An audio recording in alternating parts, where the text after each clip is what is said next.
বন্ধুরা, আজ পশ্চিমবঙ্গের রূপকার তথা বিশিষ্ট শাসক বিধানচন্দ্র রায়ের জন্মদিন।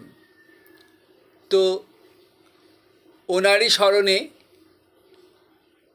স্বরচিত একটি কবিতা পাঠ করে আপনাদের শোনাচ্ছি। কবিতার নাম প্রণমী তোমারে বিধানচন্দ্র। বহুমুখী প্রতিভার অধিকারী বিধানচন্দ্র রায়, আজকে তোমায় প্রণতি করি, প্রণতি করি, প্রণতি করি মোরা।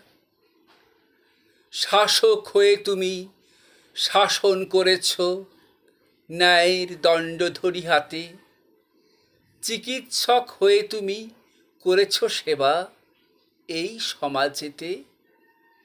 আবার তোমার চোখে আঁকা স্বপ্নেরই ছবি দিয়ে তিলে তিলে এঁকেছ বঙ্গের রূপরেখা। রূপকার, রূপকার, ওগো পশ্চিমবঙ্গের তুমি রূপকার। আজ তুমি নাই সাথে, চির ব্যথা তাই তো বাজে।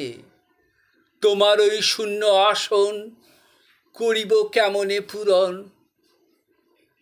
তাই রচিয়া প্রতিকৃতি সরিব তোমার স্মৃতি, পুজিব মোরা দিয়ে মনের মাধুরী। নমস্কার।